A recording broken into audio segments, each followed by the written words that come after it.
And we are live. Welcome into the arena, a multi-platform gaming news podcast morning show for Wednesday, April 20th, 2022. I'm your host, Expat, along with my co-host, Burleman Gaming on Twitch, who has jumped from, of course, Tsushima Island to the Millennium Falcon and out somewhere in some quadrant of space. Hi, welcome, Burley. How you doing? Good morning to you.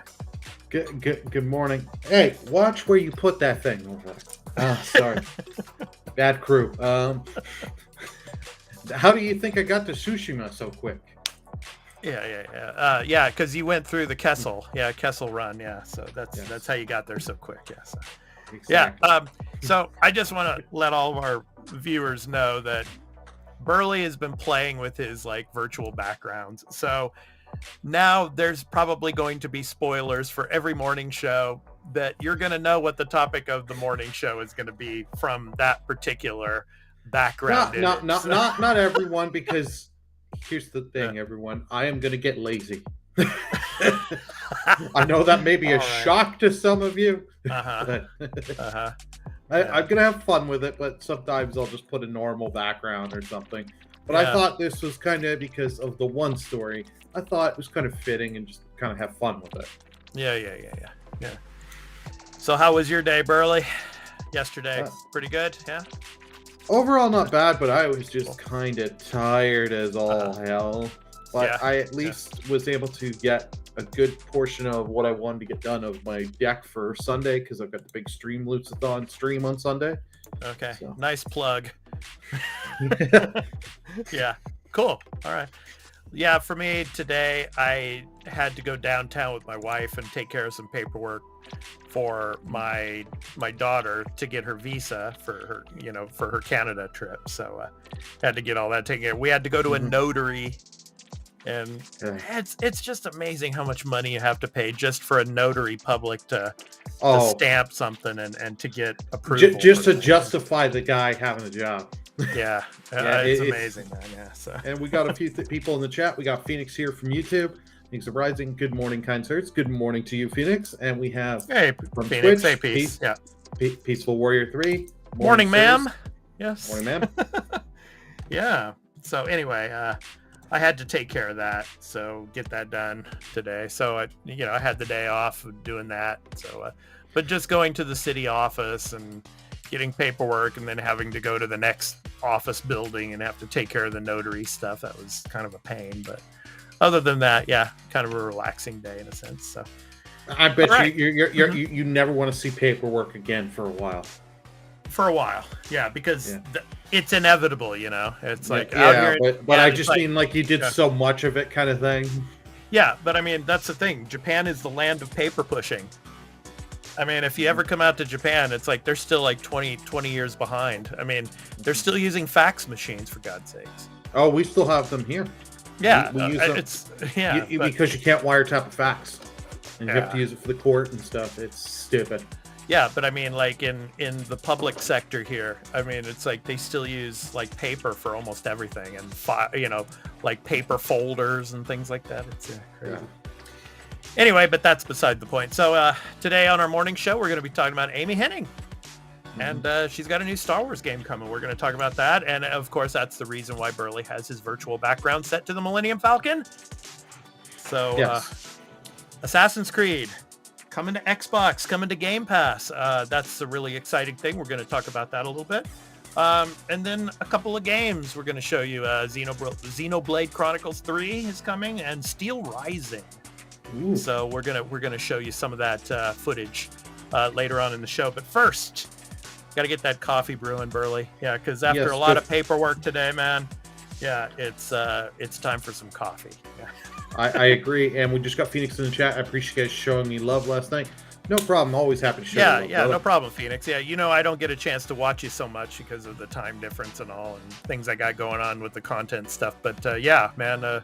I was happy to get a chance to see us, and thank you so much for supporting us. We really appreciate you, so thank you. Yeah. All right, so with that, and of course, peace as well. Thank you so much. So, yeah, let's get the coffee brewing, Burley, and let's get to the first story, okay? Coffee's brewing. All right, we will be right back.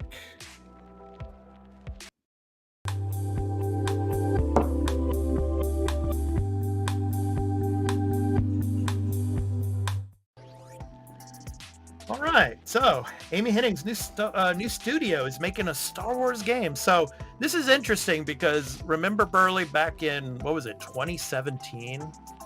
She had a game that Star Wars game that she was in the process of developing for EA and Visceral, and then like Visceral Games just they EA closed Visceral Games up, and so she didn't have a chance to make that game.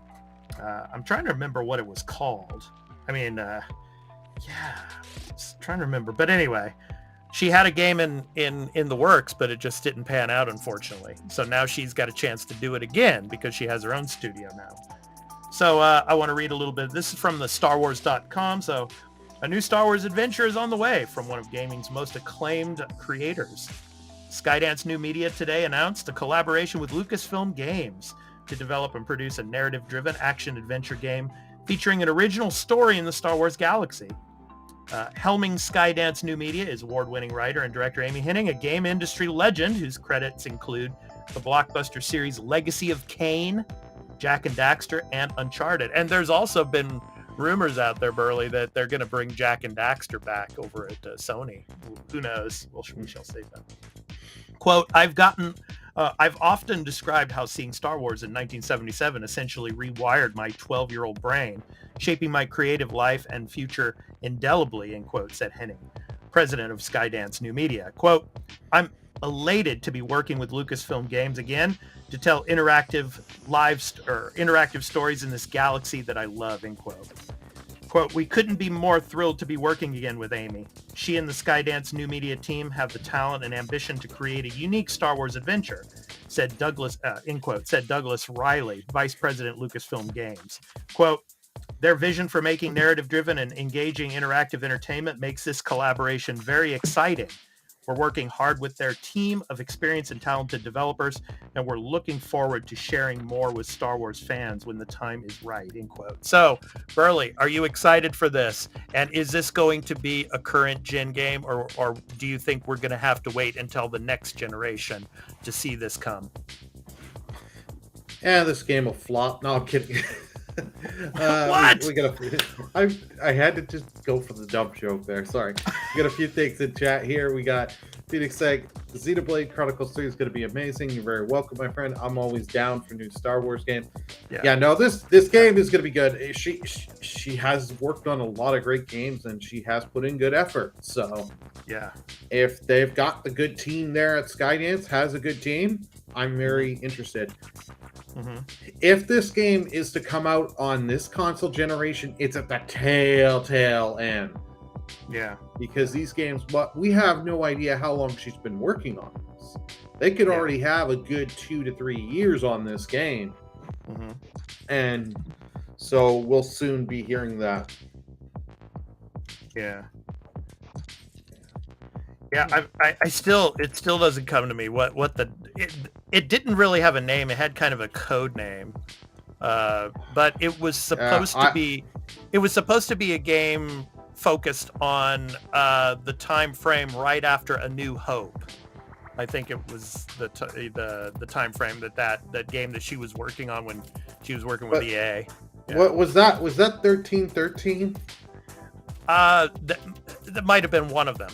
Yeah. Yeah, I think it might have been 1313. Yeah. But anyway, I mean, there's been speculation that some of the elements of that could come into this new game. But I don't know. I mean, some of the elements maybe, but not a lot, because EA probably wouldn't allow that to happen. So I don't know.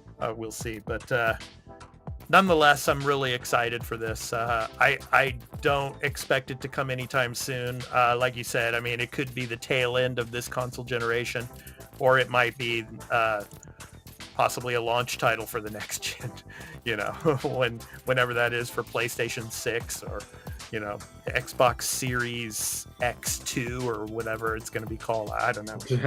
the Xbox? I don't know, man. Because they've gone with the weirdest naming in all. Yeah, obviously. So, but what time frame and what characters would you like to see in this? If it's a huge story-driven narrative, I would like to see it like maybe after episode 9, maybe into the future. What do you think? Yeah, I take it take it in the future. Just go way past far from where the films have gone. Mm-hmm. So it's something completely different. So you don't have to rely on the films, and we're not nostalgia pandering, and we'll be like, here's Darth Vader. Yeah. And all that stuff. Like I want something different, so that way you don't have to be buried by the old stuff. Well, yeah, I mean, there's so many there's so many different Star Wars games that are coming out. You got Jedi Fallen Order 2 that's going to be coming down the pipeline, and then of course you've got, you know, something, maybe another spin-off to Knights of the Old Republic. I don't know, but yeah, I just want something new.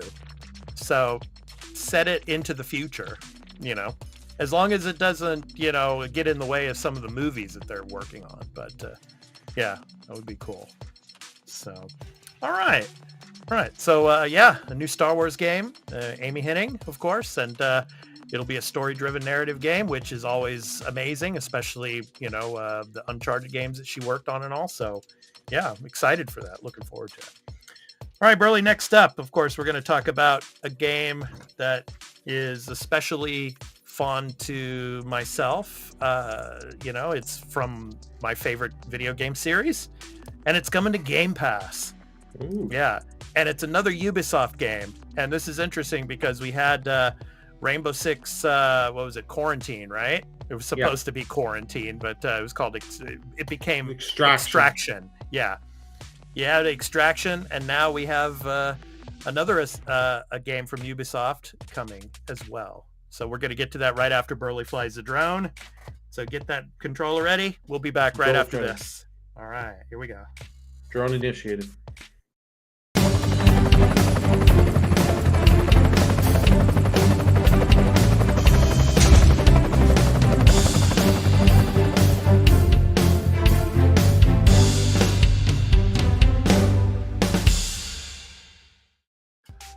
All right, Burley. Assassin's Creed Origins. Did you ever play Origins? No, I've always been tempted because from what I hear, like I hear Odyssey has the better story of the three of these last three games, but a lot of people really did like Origins, and they say Origins. I'm going off what I've heard from people because my complaints with Valhalla, Origins isn't so bloated for the story. Yeah. So it's more akin to what I like. I've always kept trying to I've been close to buying this game so many times because I see it like either on PS Plus flash sales or just in like Best Buy or something down for $10, but I've never done that. Okay, it's this cheap, I want to buy this, but now I don't have to. Yeah. So anyway, this is from the IGN article and from Robert Anderson. So alongside the reveal of the second wave of Xbox Game Pass entries in April, Xbox has also announced that Assassin's Creed Origins and For Honor Marching Fire Edition will be coming to Game Pass in the near future. According to an Xbox Wire blog post, both games will be coming to Game Pass within the next 2 months. 2017's Assassin's Creed Origins will be the first Assassin's Creed entry to join the game subscription service. So yeah, I mean, we're showing you now, this was the alpha gameplay that was originally shown at E3, I think back in 2017. So yeah, this is a really, really cool game. And Burley, what I'm really hoping that they include with Game Pass for Origins is the discovery mode. Because if you're anybody that's into history, like myself, and you really want to explore, just casually explore the world of Egypt during this time, that discovery tour is amazing. You know, a lot of cool stuff that you can learn about, like the Library of Alexandria, about the pyramids, and just about the life and culture of those times in ancient Egypt. So yeah, I mean, it was a fun game to play, and this was one of the games that really kind of broke away from the traditional Assassin's Creed game, in the sense that you started getting these dialogue trees and dialogue choices, and the choices that you make would affect the way the game progresses and the way the game ends, in a sense. and it just became more of a bigger open world game with Origins as well. And I know you've complained about some of the Assassin's Creeds, like Valhalla and stuff, just being too bloated and everything. But I mean, this game, I mean, it just it expanded on the incredible things that are in Assassin's Creed. So, what are your thoughts, Burley? Yeah, no, this game does look interesting to me, like, because this was the first one with the whole like when they stopped taking it off the yearly track. Yeah. Because remember, this series was going every year or every other year, just a game. It got so bad. Yeah. some of the titles, like like Syndicate, I never finished. I got rid of Syndicate, and that put me off the series for a while. Yeah. I think that was true with a lot of people. I mean, especially after the Ezio series. Once the Ezio games finished, and then then it went to Assassin's Creed 3. And a lot of people. Three just had a bad story. No one cared for Connor. Connor wasn't that good. Yeah. And the whole Desmond finish, that just felt like we're right. Yeah. That like we just we have to wrap this up in this game. Yeah. But we have no idea how we want to wrap this. And then it was like, okay, we need to put out 4 because 3 was so polarizing. Yeah. People love the naval stuff and like the character of Kenway better than Connor. Yeah. But like I still want, like, Ubisoft, if you're listening, Kenway's son, give me that Templar game. That is a game. Because I love that character. That was the character I loved the most from 3. It's like give me that character a game. Yeah. You have my money. Yeah. But like this, the only thing that I saw from Origins I didn't like is that if you weren't high enough level, you're you would have thought, if you're watching this video now, you would have thought the guy that was standing on the top of the roof would have saw him like climbing up there. I mean, come on, but anyway. So this was the game that I think this was the one that introduced that if you're not a high enough level, your assassinate does not kill them. It just does a certain amount of damage. That's something I kind of don't like, because it's like, if you're skilled enough to do stealth, stealth wasn't as good. Yeah. Oh, we got Carl, our other co-host in the chat here. Origins is cool, but it's so old now. They should have got Valhalla for Game Pass. Well, who knows? I mean, it might be coming. I mean, this could be, I'm just going to throw this out there. This could be a precursor to, Microsoft having some kind of thing going on with Ubisoft. I mean, I don't know. I mean, like I said, you have Extraction on Game Pass. Now you have Valhalla, or not Valhalla, I'm sorry, Origins coming to Game Pass. And then probably after that, maybe Odyssey. Who knows, man? I don't know. Well, I think they're doing Origins because Ubisoft's going to want a ton of money for Valhalla. Yeah. And here's the thing: they're like, do we really want to put Valhalla on there when we can get Origins a little bit cheaper, and you can get a little more in with it, because it's like Origins, because there are a lot of people, because the series has dropped numbers. Yeah. Oh, is Origins the first one? That might be the first game. And just get them to try in. Yeah. So I think that's kind of their play. Yeah, and it's a great game. And Carl, as I was saying, I don't know if you just got into the chat and started watching, but the Discovery Tour, I'm hoping that they put it with this, because the Discovery Tour is amazing in itself. So I would hope so too. It's very detailed, very complex, and it's fun to just casually, walk around Egypt and to explore and to learn about the culture and the history as well. So really cool stuff. So, all right. So next up, we're going to talk about Xenoblade Chronicles. So Xenoblade Chronicles 3. It's actually coming earlier than expected. We're going to get to that right after this. So stay tuned.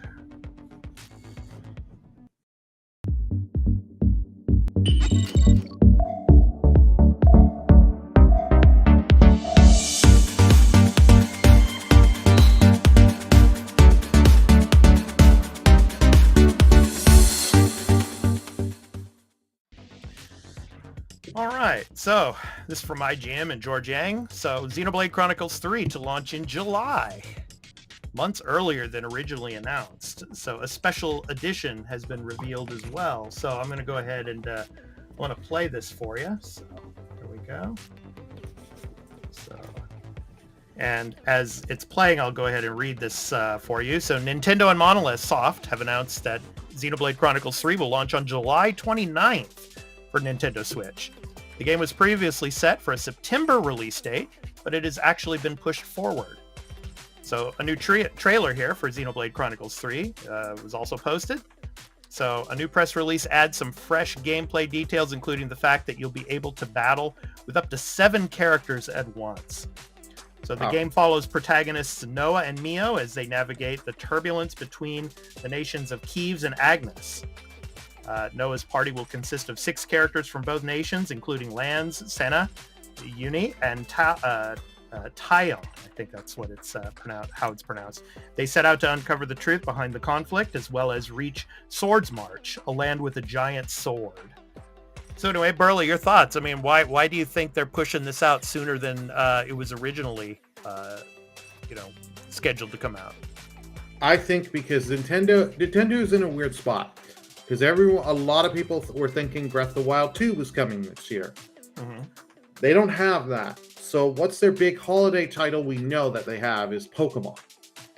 So they just got Kirby out. And they've had Pokemon Arceus earlier. So they've got a good early year. Plus now they've got sports coming out shortly. Yeah, so they're wanting this as one of their big summer titles. Yeah. So if we're getting stuff here now with this, I wouldn't be surprised if we soon get some stuff on Splatoon 3.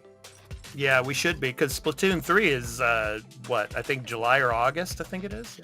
Yeah. They're set summer, yeah. Summer, yeah, so probably around that time. I would say August, because that's when the kids out here in Japan are on summer break, so we'll see.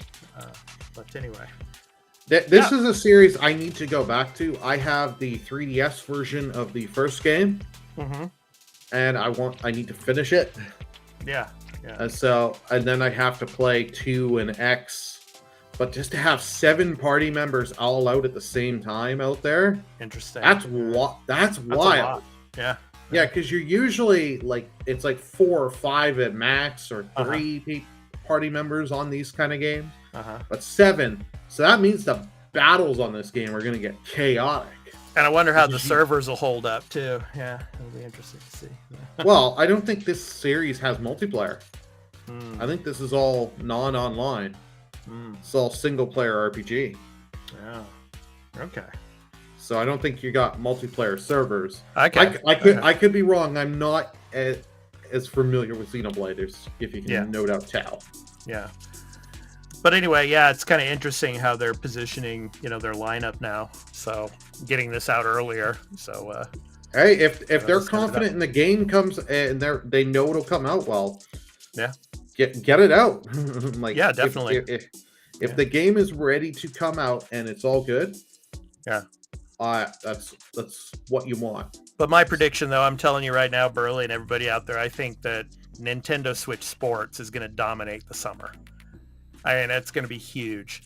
I think that game is going to sell well. That game it's going to sell. Yes.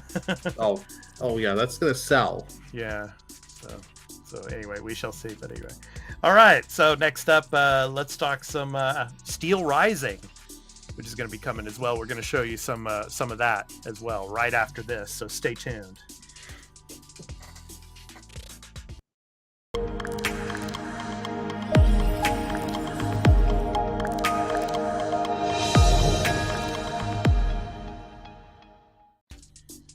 All right, so Steel Rising looks like steampunk Elden Ring in new gameplay video. So we're going to show you a little bit of that. So I'm going to go ahead and scroll down here and show you this video here, the gameplay video. So let's watch this here. Yeah. I think you and I have covered this game before, because the name and then the steel image are we have. It was a few months ago, I think it was. But anyway, this is this game. Yeah, Darren Bonthes over at GameSpot. So, Greedfall developer Spiders showing off new footage of its upcoming action RPG, Steel Rising, which takes place in an alternate version of the French Revolution. Similar to the game's debut at the Nacon Connect 2021 event, this 5-minute slice of gameplay that we're showing here features a little bit of everything, all wrapped up in a package that looks like it was inspired by From Software games such as Elden Ring, Sekiro, and Bloodborne.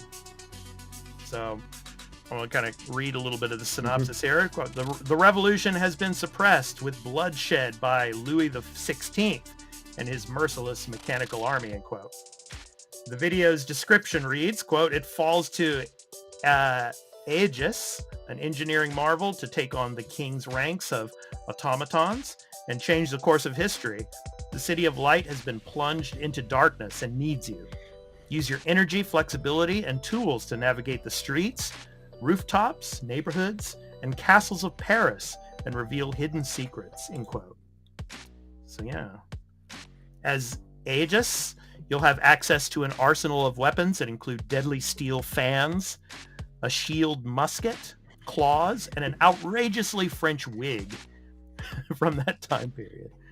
Each weapon comes loaded with stats, and some of the gameplay shows Aegis applying burn and electrical effects to enemies while using this gear.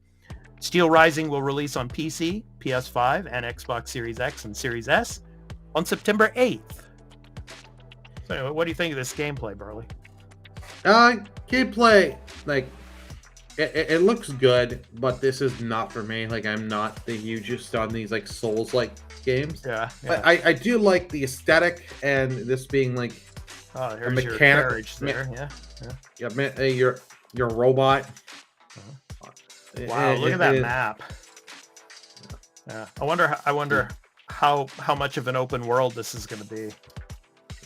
What the? It's like, okay. Because you need the carriage. Because you're a robot. This is very Bloodborne style here from the looks of these buildings and everything. So yeah, it's interesting.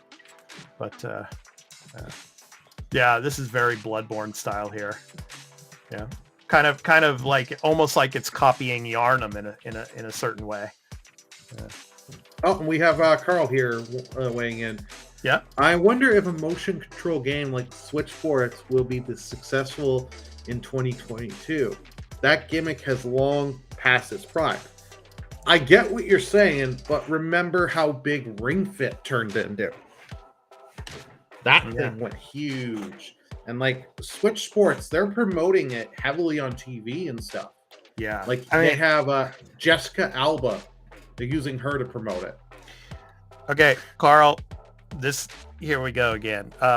Yeah, this gimmick is long past its prime. Yeah, maybe in the West, but not out here with Japan and a lot of families, mothers and fathers and small kids.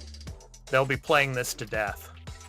I mean, so yeah, I think it's kind of a cultural thing in that sense where, yeah, maybe in the West, yeah, it's past its time, but not in Japan, man. Japan is kind of a slow moving thing. And yeah, you'll still see a lot of people with, the motion sensors, motion controls and stuff in the living room playing with their kids and family members and, having parties and things like that. So it's going to sell well out here, especially. So but anyway, I just want to get back to Steel Rising here, Burley. I was just going to say, the character's face just, I don't know. Yeah, I'm not a... Just looks like a doll face, with all the lines and everything on it. So, yeah. Carl, it'll sell. All Nintendo's first party do sell. Yeah, that's right. Yeah. Yeah. So, well, we shall see. Yeah, but anyway, let's get back to Steel Rising here. So, I don't know. Yeah, it's like you're saying, Burley. It's very Souls-like, I guess, in a sense. And this is mechanical Bloodborne. Let's just call it what it is. Yeah. Like it is neat, but it's like I'm not the hugest fan of these games, and it's like I don't need more of these in my life. Yeah. Like for those that are into this style of game, great, and you have a new interesting looking design-wise one. That's an interesting shield fan that the character just pulled out there. Yeah, like the fans are cool. Yeah. But and she uses it as a weapon as well. So. Yeah. But yeah, like here's the thing: we're not seeing them using. Why isn't the character, shooting things? It is a robot. Right. Like. Yeah. So yeah, and it's like, where's what is that at the bottom right corner there? 3585. What is that? That your souls. Your souls. Yeah. Okay. Yeah, that's what I thought. So. Yeah. Okay. Anyway, yeah. So that's Steel Rising. So interesting stuff. So yeah, I don't know, man. Looks interesting, but yeah, maybe I'm probably with you, Burley. Probably not for me so much, but yeah. But anyway, it's coming in September, so yeah, we'll see. We'll see when it comes out how well it does. Maybe it's another game that's gonna head to Game Pass. Who knows? Yeah, head to Game Pass. Who knows? It could come to Sony's service. That's another game that, I mean, as we were talking before, I mean, on the podcast and everything, I mean, that would be a perfect example of a game that would probably do really well on Game Pass, So, get a lot more exposure as well. So. Well, yeah, because that's the thing. Like, I don't want to spend, because I'm assuming that game's going to be full price. I don't want to spend another $90 right on something like that where I'm like, am I going to get pissed off in 5 hours and just never want to touch this? Yeah. Whereas if it's on Game Pass, it's like, okay, I'm paying for Game Pass. I can try it and enjoy it. Yeah, definitely. All right. So, of course, Amy Hennig working on her next Star Wars game. Yeah, we're looking forward to that. Goodness knows when it'll come, but at least we know that she is working on one. Yeah. And of course, Assassin's Creed Origins coming to Xbox Game Pass. So probably in the next couple of months, from what they're saying in the blog post, probably I would expect probably June.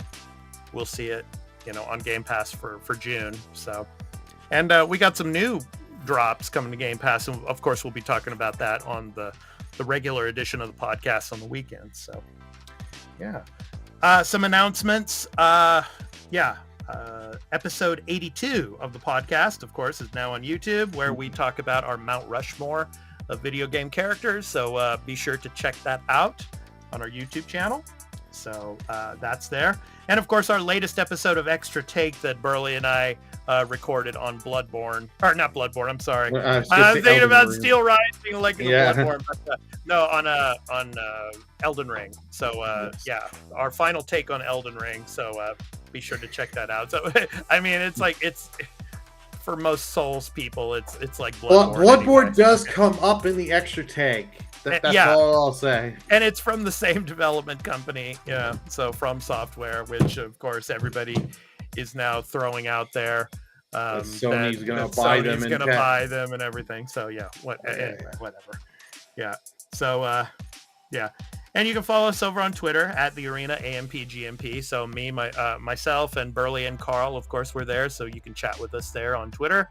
And we also have a Discord called the Arena Productions, or actually the Arena Podcast Discord, where you can come and join us and talk about video games and movies and TV.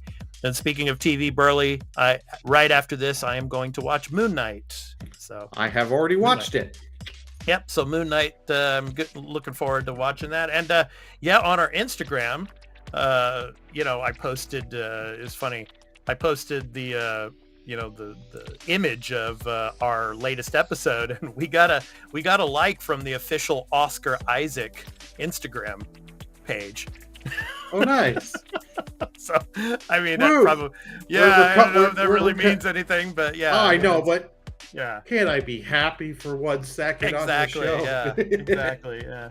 So it's like, hey, the official Oscar Isaac fan page, they liked that image of our show. So who knows? Yeah. But anyway. So yeah, you can check us out there. So thank you so much. I want to thank Carl for coming in, of course, and of course Phoenix Rising and Peaceful Warrior 3. Thank you so much, Burley. Yeah, thank you so much for coming in, and of course everybody coming and watching on video on demand later on. We really appreciate you and appreciate your support. So thank you so much, and we hope to catch you again tomorrow in the Thursday edition of the morning show. So I've been your host, Expat, along with my co-host, Burley of Burleybin Gaming on Twitch. We hope to catch you tomorrow. So have a great day. Have a great rest of your morning. We hope to see you tomorrow. So take care, everyone. Peace. Take care, everyone. Out. Hey, Burley, kill the feed. With pleasure.